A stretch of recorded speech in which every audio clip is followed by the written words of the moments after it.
कुछ समय पहले मुख्यमंत्री योगी आदित्यनाथ ने जनता के बीच खड़े होकर कैराना की एक छोटी सी बच्ची की कहानी सुनाई थी। उस बच्ची ने साफ साफ कहा था कि बाबा हमारा घर हमें छोड़ना पड़ा, वो भी डर के मारे। एक छोटी सी बच्ची की सिर्फ एक लाइन और कैराना के सबसे बड़े खौफ का अध्याय हमेशा के लिए खत्म हो गया। ये वही बच्ची थी जिसके पिता की उसकी आंखों के सामने हत्या कर दी गई थी। इसके बाद पूरे परिवार को कैराना से पलायन कर सूरत जाना पड़ा। दिन दहाड़े गोलियां चलाना, व्यापारियों की छाती में डर भर देना और पूरे कैराना को पलायन के आंसू रुलाना, ये कोई फिल्मी कहानी नहीं बल्कि मुकीम काला गैंग के सबसे खूंखार शार्प शूटर मोहम्मद फुरकान का काला सच था। लेकिन जब सत्ता की कमान सब बदली तो कानून का हिसाब भी सीधा और सटीक हो गया। कुछ साल बाद जब ये परिवार वापस आया और सीएम योगी ने इनसे मुलाकात की तो जिस व्यापारी की हत्या हुई थी उसकी 5 साल की बेटी कनक भीड़ में से आई और सीएम के कान में कहा कि बाबा हमें डर के मारे अपना ही घर छोड़ना पड़ा। हमें अब डर तो नहीं है लेकिन मैंने एक गुंडे को देखा है। सीएम योगी ने ये किस्सा खुद सुनाया था। आप सुनिए क्या कहा था योगी ने। उसने मेरे कान में आके कहा, उसने कहा हमें डर तो नहीं है लेकिन उसी प्रकार के एक गुंडे को मैंने एक दिन सड़क पे देखा है। तो मैंने वहां के एसपी को बुलाया। मैंने कहा भी पूछो, ये मालूम करो कि क्या वह अपराधी जेल से छोटा तो नहीं है, और छोटा है तो कैसे घूम रहा है। आप आश्चर्य करेंगे कि इतनी बात मैंने कही थी, वो बात कहीं से लीक हुई और अगले दिन कोर्ट में एक एप्लीकेशन पड़ी कि हम सब अपनी बेल कैंसिल कराना चाहते हैं उस अपराधी के आए। बस बच्ची का इतना कहना था और योगी का चेहरा तन गया। उन्होंने भरी सभा में साफ चेतावनी दी थी, जिन्होंने कैराना को पलायन के डर में झोंका है उनका हिसाब अब आमने सामने होगा।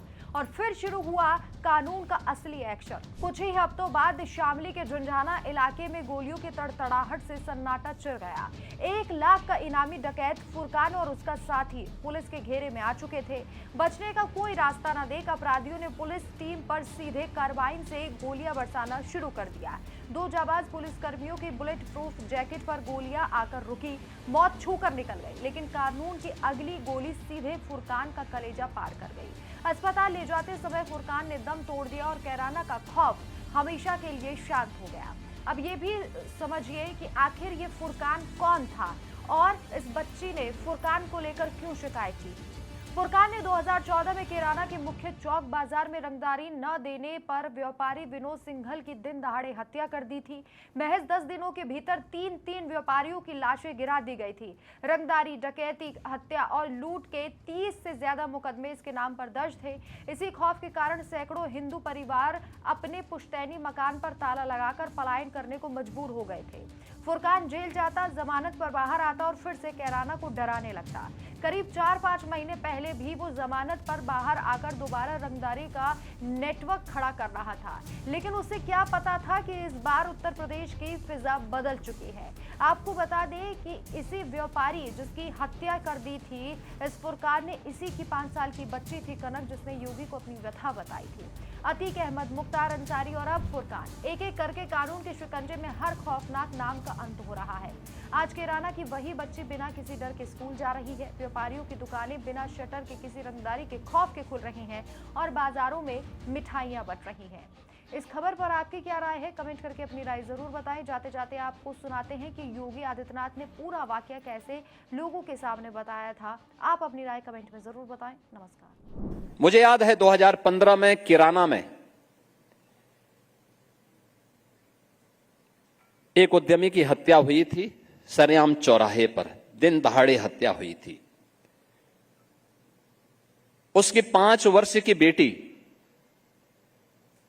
उसके साथ थी। वह उद्यमी अपनी बेटी को स्कूल से लेके आ रहा था, तब तक वहां का एक अपराधी, एक हिस्ट्री सीटर ने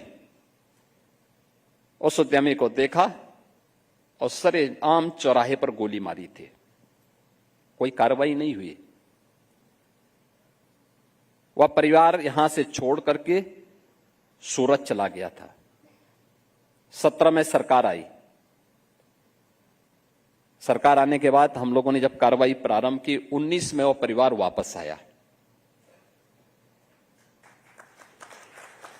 और तब तक हमने देखा था कि कैराना में जितने परिवार वहां से प्लान किए गए थे उसमें से ज्यादातर आ चुके थे और मैं भी फिर उस परिवार से मिलने के लिए गया था। तो मैं इस परिवार में गया, मैंने उस परिवार में कहा कि भाई देखो, मैंने मैसेज भेजा था कि मैं आज भोजन दोपहर का उसी परिवार के साथ करूंगा और मेरी तरफ से उन लोगों को विनती भेजना कि मैं उस परिवार में ही भोजन करना चाहूंगा आज। और मैं गया था, मैंने परिवार के लोगों से हालचाल लिया और फिर मैंने पूछा, मैंने कहा भी कोई समस्या तो नहीं है। तो परिवार के लोगों ने तो कहा नहीं साहब कोई दिक्कत नहीं, लेकिन देखिए वो 5 वर्ष की बेटी जो 15 में 5 वर्ष की थी तब तक 9 वर्ष की हो चुकी थी और स्कूल जा रही थी। उसने मेरे कान में आके कहा, उसने कहा हमें डर तो नहीं है, लेकिन उसी प्रकार के एक गुंडे को मैंने एक दिन सड़क पे देखा है। तो मैंने वहां के एसपी को बुलाया, मैंने कहा भी पूछो, ये मालूम करो कि क्या वह अपराधी जेल से छोटा तो नहीं है, और छोटा है तो कैसे घूम रहा है। आप आश्चर्य करेंगे कि इतनी बात मैंने कही थी, वो बात कहीं से लीक हुई और अगले दिन कोर्ट में एक एप्लीकेशन पड़ी कि हम सब अपनी बेल कैंसिल कराना चाहते हैं उस अपराधी के आए।